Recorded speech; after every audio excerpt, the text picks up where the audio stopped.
Hello, Liverpool fans. Welcome to the Liverpool Reaction, an American LFC podcast. Coach Ralph and I are excited to bring you this podcast. From games to players to club news, we cover everything LFC. You can find us on every platform and YouTube. Please take a second to follow or subscribe to the podcast. That way, you know when the latest podcast is up. Thank you for listening, and now on to the show. Hello, everybody. Welcome back to the Liverpool Reaction, an American LFC podcast. I'm joined by my co-host, Coach Ralph. How are you? I am very well, Salim. And after Liverpool beat their biggest rivals comfortably away from home, very happy. Yeah, it was always a big game. But before we get into the details of the game, there's a couple things that happened. We had the transfer window shut, and we had not a lot of activity coming in, but we did land the Italian winger Federico Chiesa for about $14 million. And we also signed the Georgian goalkeeper Mamardashvili. And then Sepp Vandenberg out for a fee that would include £30 million. Fabio Carvalho, $27.5 million. Bobby Clark, $10 million. And then we have any youngster that we had pretty much went out on loan. Bajcetic to Salzburg, Nat Phillips to Derby, Lewis Kumas to Stoke, Callum Scallon to Millwall, Calvin Ramsey to Wigan. Mamardashvili went back to Valencia on loan. Marcelo Pitaluga to Livingston. Yep. Luke Chambers to Wigan. Ben Doak to Middlesbrough. Owen Beck to Blackburn. And Rhys Williams to Morecambe. Yeah, Morecambe. Okay. So, a lot there. Not really too much that surprised us. Generally speaking, I'm kind of shocked that we got so much for Vandenberg and Carvalho, but it's Liverpool has been known now, FSG and the way they operate, to be really good negotiators for the talent going out and for the talent coming in. So overall, pretty decent window. Maybe not as sexy or as exciting as some fans would have liked, but we've been talking about this for a while now. We don't really have to kind of talk about it more, but the team is good as is, and these are just little sprinkles in. The Mamardashvili goalkeepers for the future, and Chiesa is kind of a replacement for Salah. Not a replacement, like more like a backup is what I meant to say. So, Coach, pretty easy, straightforward window. Nothing really to add on, do you? Well, I think there's a plan here. I'm not quite sure what the plan is, because I wouldn't say it's a typical one for most teams which are in the Premier League. No big signings. I think that's the first thing, and that's why some of the fan base are getting irate. And I can see why there's no signings, because the squad that Arne Slot has inherited is very good. Having said that, you've got the situation where you've got three major players in the final year of their contracts. Mm-hmm. So there's a plan, hopefully here. There's a plan, and it's going to be very, very... It'll be viewing for the fans, very, very close viewing for the fans to take heed of, I think, going forward. Yeah, and I think, Mo Salah was on with the on-field reporters and kind of post-game and talked about that, this is probably his last year. And a lot of people took this really, really really bad, but he was talking that the club hasn't approached him yet or hasn't approached him about a new contract. But I think everybody just needs to calm down for a second. The transfer window just shut. We're playing a huge rival away from home that weekend. I I kind of anticipate here in the next week or month, next 2 to 4 weeks, that this is going to get hashed out because he's come out firing. Salah is 3 goals, 3 assists in 3 games. He was unbelievable on Sunday.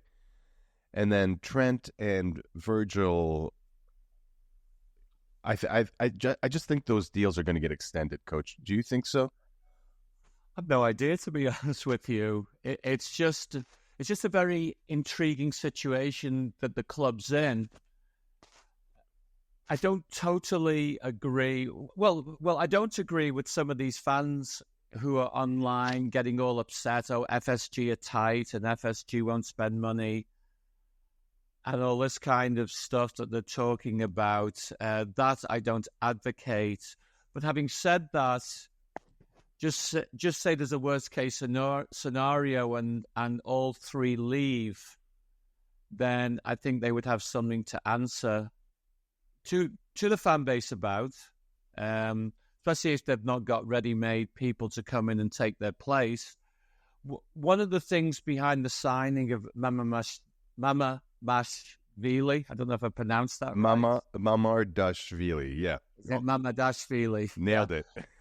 I think one of the things that shows is that there's a certain planning element here, and that makes me wonder, is Allison talking about leaving maybe in 1 or 2 years' time, and then they just bring in the ready-made goalkeeper?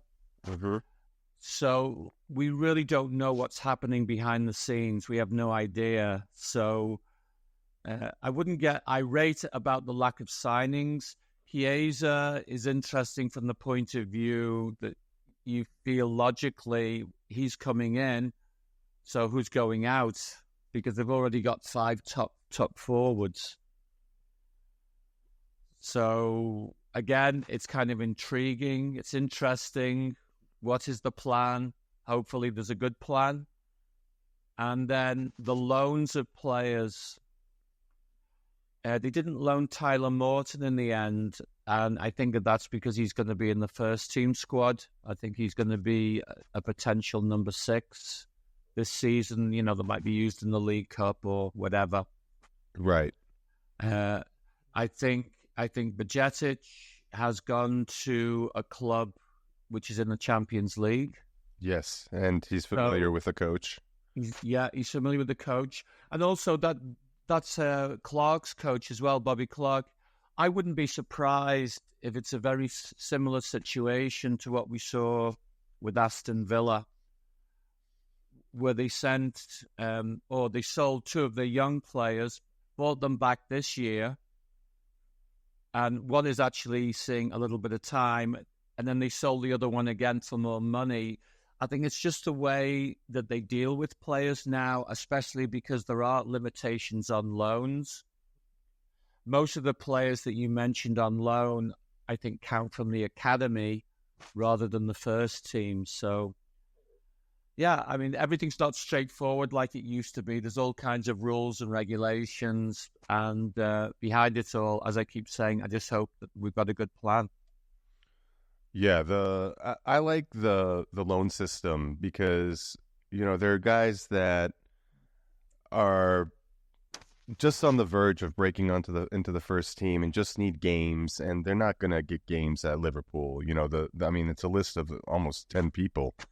So it's a smart move, I think, to get them out, get them playing time, get them kind of used to playing at a higher level. So that's a good thing. The people getting upset about transfers coming in, and I hate to beat a dead horse, but it's really that important. I mean, we had the Copa America, we had the European Championships. These guys need rest. We just, it's not like a proper preseason. It's just kind of one of those years where it's just a little bit off. And by a little, actually, it's a lot. So, and a new coach, legendary coach leaving. There's a lot of stuff in flux, and that just weren't able to just kind of line up properly. so to speak. So this makes a ton of sense. Everybody calm down. It's going to be fine. The team is off to a great start. We're already starting to see how Arne Slot's kind of tactics are kind of being implemented. So, all right. So transfer window shut. It reopens January 1st. We can revisit it then. Next big thing was a Champions League draw. Now, this year's Champions League is just one big table, which is interesting. It's no longer group stages, and you don't play everybody home and away. So, at Anfield, Liverpool plays Real Madrid, Bayer Leverkusen, Lille, and Bologna, which is pretty cool. Like those are teams. Obviously, Real Madrid and Bayer Leverkusen we're familiar with. Bayer Leverkusen we're familiar with because of Alonso and how amazing they were last year. They actually dropped their first game in the Bundesliga, I think in 36 games this past weekend. And away, we play PSV Eindhoven, AC Milan, Girona, and Leipzig. So pretty favorable matchup from a home and away standpoint, I think. You know, it's nice that we don't have to play Real Madrid at the Bernabeu. And that we play kind of weaker opponents, so to speak, I guess. They're all professionals and they're all good. Eindhoven, Milan, and Girona, and Leipzig away. So pretty cool stuff. I'm interested in seeing how this Champions League is going to work out. What do you think, Coach? Yeah, very, very different. And it'll be interesting to see how it all pans out once it gets going. I think the standout ties from a fan's point of view are two of the home games. Real Madrid, clearly, and then the return of Xabi Alonso with Bayer Leverkusen. I think that those are interesting games for the fans and will draw a lot of attention. Yeah, those will be good games. All right, yeah. So the Champions League, that'll be interesting. We'll talk about that as the games kind of progress. Now on to the 3-0 win at Old Trafford versus our bitter rivals, Manchester United. Coach, it was statistically the game, if you were just to look at the stats without the scoreline, you'd say, okay, this game was pretty close, but it really wasn't. Casemiro was, I mean, he's been a great player for a long time. It was a horror show for him. I mean, he could not pass the ball. He was getting bumped off the ball. I think it was something like he gave the ball away 14 times in the first half, and he was yanked at halftime. But in the, I think, 6th minute, Gravenberch gets a ball, drives into the box, passes to, I believe, Jota. And Jota, was it Jota? Or Diaz, and he crosses it, and Mo Salah just touches it with his toe when he was offsides, and Trent hammers it home, but it was offsides. But that was kind of the start of the end because the onslaught kept coming. Yeah, Liverpool were very dominant in, even though the stats were relatively even, when it came down to key things, I think there was no comparison between the two teams. Liverpool, well, it's not just that they scored goals, it was just that they had cleaner strikes on goals. They looked more dangerous. And Manchester United, in comparison, were pretty lame overall, is how I would put it. Yeah, they were, I would say, naive too. I mean, just the way that they were passing the ball up the field or trying to, and I was really impressed with a lot of players. I think we had a lot of players that played really well. Mo, I mean, he's unbelievable. The first goal in the 35th minute,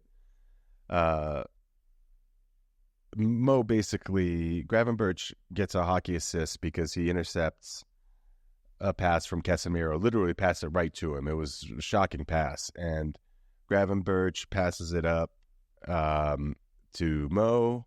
Mo literally chips it to the back post. Literally 2 people queuing up. Szoboszlai and Diaz are already there. And I think Diaz must have shouted to Szoboszlai that he had it, because at the last minute, Szoboszlai kind of ducked his head, and Lucho gets a goal. And it's funny, Coach, because I was texting my friends about this, and I was saying, like, man, he's not having a very good game. He wasn't, like, his touch was off.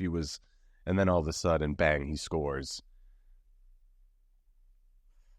Oh, Diaz, yeah. I mean, it was. I'd love to know what the communication was, because I was watching it on my iPhone, and when they scored, I said, "Oh, Szoboszlai scored," because I had my team round me. I was at the tournament, and I said, "Oh, Szoboszlai scored."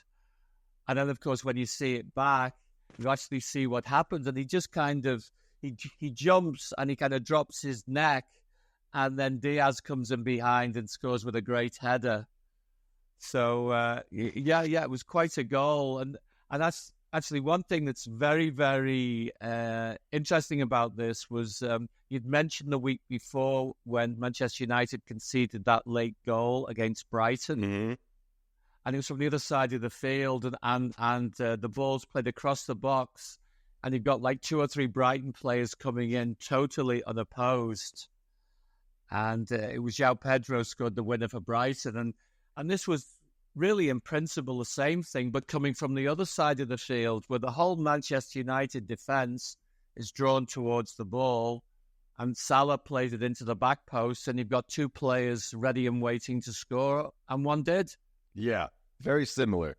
Yeah, which goes to show you the marking is a little bit to be desired over there at our bitter rivals. But we're here to talk about Liverpool. The second goal, 42nd minute, Diaz picks Casemiro's pocket. Casemiro's just kind of dribbling aimlessly, very slowly. Diaz picks his pocket. McAllister passes it to Mo. Mo passes it back to Diaz, and Diaz with another really good finish. Short post, curler, bottom corner, unstoppable. I had here that Gravenberch had a hockey assist. I have McAllister had the hockey, the pass before the assist, which is almost just as important, right, Coach? When you see players kind of. Oh, it can be. Yeah. So I thought that was McAllister had 2 hockey assists, because even in the 56th minute when Mo got on the score sheet, McAllister shoulder charges Kobe Manu right off the ball, and then passes it to Szoboszlai, and Szoboszlai feeds it to Mo, and Mo just buries it. And it's just the midfield is so different than what we're used to, but this game, it was very similar to Klopp, because Klopp's philosophy is you win the ball, first pass forward, and that's kind of what happened on all 3 goals. So pretty interesting how these things are meshing together. And I talked about the statistics, but I mean the game was very one-sided. I was talking to a couple of United fans who are friends of mine, and they were absolutely disgusted. And that made me happy, on that day. I wish them all the best and everything else. But when it comes to United, it's a little different. Right. Coach, what'd you think of the second and the third goal? I think it just shows just how well, number one, Liverpool moved the ball around. They get into great positions, good support, and then players have composure. I mean, both of them are top finishers. First time, no messing around, and to use the popular word, clinical. Mm-hmm. And I think we as fans, you really can't ask for more from your players. But very impressive build-ups, the way that they move the ball and the speed of which they move the ball. Yeah, generally speaking, the first 25 minutes, the game was kind of sloppy. Coach, when we used to play for you, you used to tell us, hey, just, play safe the first couple minutes and then the game will settle down and then we can play our style. So the game took a little bit more to settle down, and once it did, there was one clear winner. To be fair to United, Xerxes should have scored on a header in the 63rd minute and had another opportunity in the 78th minute. He looks to be he'll be a good signing, I think, for them. And then right after Mo Salah scores in the 56th minute, I mean, the announcers are still talking about the goal, and all of a sudden they're like, "Oh no, Mo Salah's in again." It's like, wait, what happened? And he cut inside like he normally does, and faked a shot, and then had a wide open goal and just skyrocketed it into the stands. So the chances were coming thick and fast. And then Szoboszlai also in the 79th minute. I'm not sure what he was trying to do, but he got across.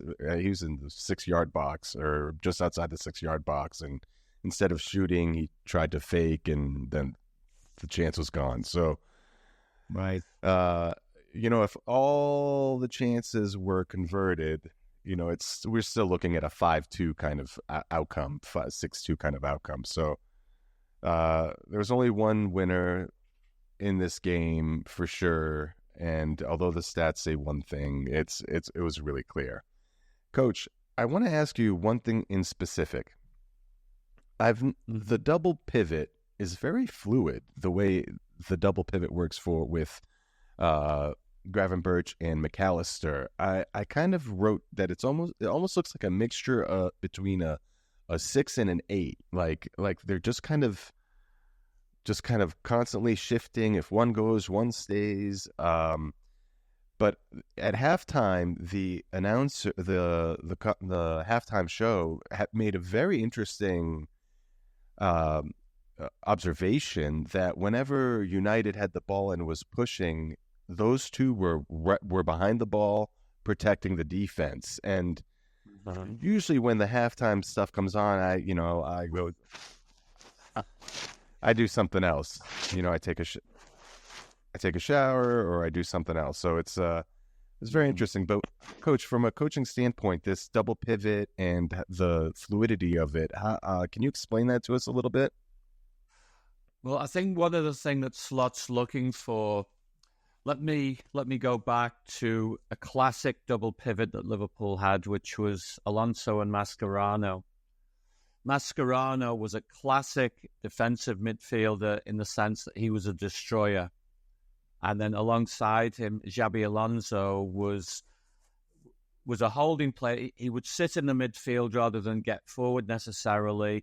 He was distributor, creative, and that's how that particular double pivot worked.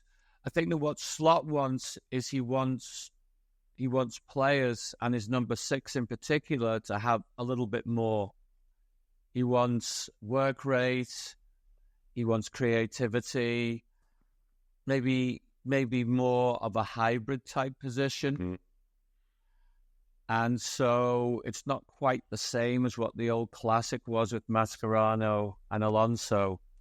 He wants both players to have elements of the others, as it were. So a little bit of defense and a little bit of attack, and it's not the old system, and that's how I see it working with Liverpool. I don't know whether others would agree, and I don't know whether he's looking to buy a 6 who's like Endo. He already has Endo. Endo's more of a destroyer. Mm-hmm. Zubimendi, who obviously didn't end up coming to Liverpool, he had elements of both. But he was certainly a player that could get forward as well as defend. Yeah, the ball playing number 6 is what he's looking for, and yeah. So, I mean, for not getting Zubimendi and the way Gravenberch and McAllister are kind of operating, Szoboszlai is a clear number 10 in this situation. So it's very interesting how he's supporting the offense, and he's looking slick. He's Szoboszlai's moving fluidly. We know he's a powerful guy, strong guy, and I'm very impressed with the way these guys are coming out the gate now. An extra year under their belt, all three midfielders, really, right? And they're feeling comfortable in this team, and the way that Slot is setting them up.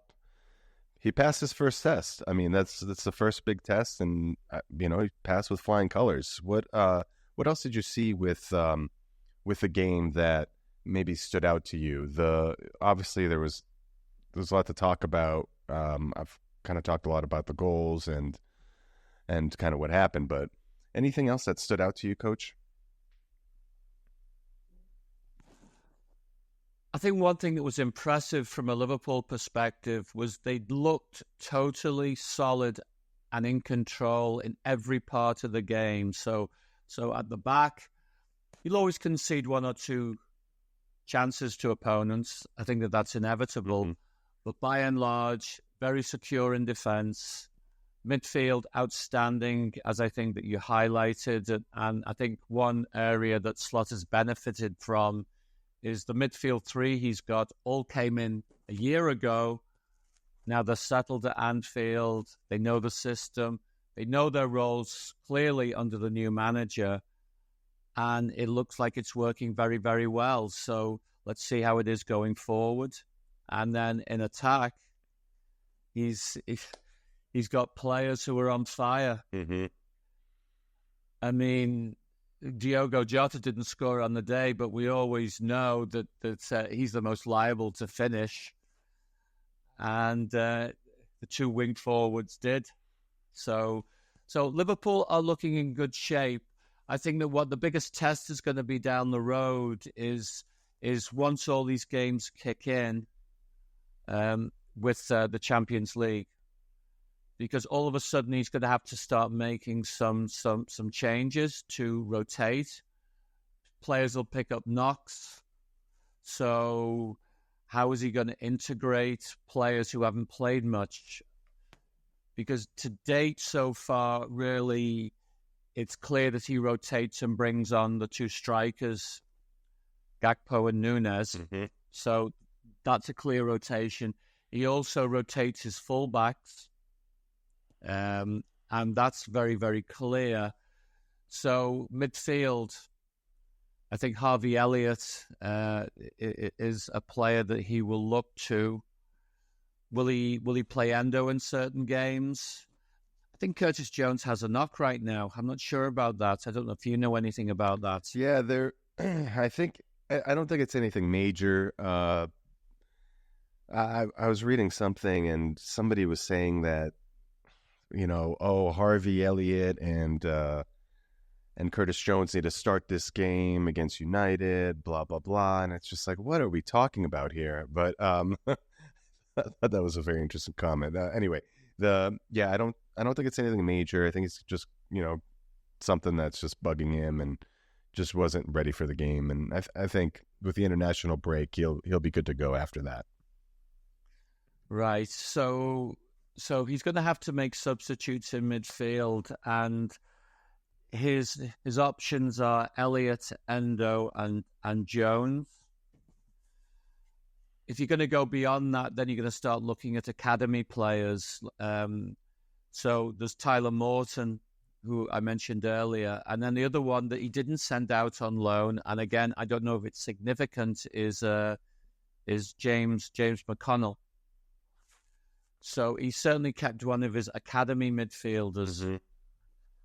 So a lot is going to depend on not just the number of games, but whether players pick up injuries, whether there are suspensions and all these other things that typically happen over the course of a season. Yeah, Coach, I just looked it up. Curtis Jones has a high ankle sprain, which about a month ago. So you should be ready here after the international break, or maybe a week or two after that. So those things hurt. I had one in my senior year in high school, and they can be painful, and they just take time. So I think he'll be okay pretty soon. Coach, the international break is amongst us. it's a pity because the team is rolling, but that's okay. We have players now that are going to disperse around the world and go play in their national teams, and then September 14th we're back, I believe, at Anfield, and we take on Nottingham Forest. Mm-hmm. So Nottingham Forest, a tricky opponent. They have some players that can cause problems. I believe they have 7 points already, if I'm not mistaken. Yes, they have. Yes, I think they're doing a little bit better than most anticipated. Yeah, they have 5 points already, so they have a win and 2 draws. So they're playing pretty well. We can't predict what's going to happen the next 2 weeks. When people go on international break, I'm sure the club as a whole and we as a whole just kind of, cross our fingers and hope that nothing happens, like Joe Gomez going away for international duty. So, assuming everything stays the same, I mean, you start the same lineup at Nottingham, don't you? This is intriguing because if you look at the fixture list, like they play Forest at home on Saturday, and the following Tuesday they're in Italy to play AC Milan. So is this going to affect the lineup? What I believe Arne Slot has been doing so far this season is just trying to get a solid team and a solid system. Mm-hmm. All of a sudden now he might have to start tweaking things, and it may not just be tactically, but it may be in terms of his personnel. So this is where things will get intriguing. I think ideally he might want to play the same 11 that have played in the previous games, but then it's not that many days until they go to the San Siro to play Milan. Mm-hmm. So for a game like that, might he do something like throw in a Darwin Núñez away from home? Mm-hmm. Just little things like that. Might he give a game to a Harvey Elliott? Because he's going to have to start rotating soon. The game after Milan is Bournemouth at home. Yep. And that is a good game from the perspective that Bournemouth play pretty open. Nottingham Forest, I think, will try to be pretty solid at the back. And you're correct when you say that they do have players, that can hurt you in attack and what have you. But I think they'll come from more defensive base. So there's all these different things that will go through the mind of the manager, no doubt. And how is he going to use his personnel? Because they play Bournemouth. Then after that, they have the League Cup game, the Carabao Cup game against West Ham, which is a tough tie, but at least it's Anfield. So I think he'll really rotate in that game. I think that's when you'll get a lot of the bench players playing. So Kelleher in goal, Kwanzaa for sure. Mm-hmm. I think that's what we'll see for that kind of game. And then Tsimikas and Connor Bradley, like complete rotation, you think? Yeah. I wouldn't be surprised if he plays a shadow 11 in that. So yeah, I mean, it's not easy for those guys. I mean, like, they're all good players. I mean, but they're not playing regularly together. So it can become tricky.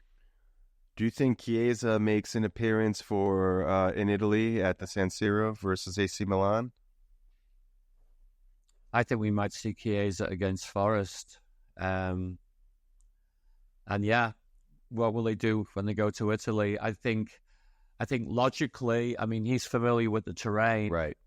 So I think he could well be a player that plays, but I suspect it might be more off the bench than starting. Mm. Going back to the United game, just to wrap it up with a bow here, man of the match is Salah, right? I think it's either Salah or Gravenberch. I think that you've got to give Gravenberch credit. The midfield all look good. And so far, he's answering all the questions that are asked of him.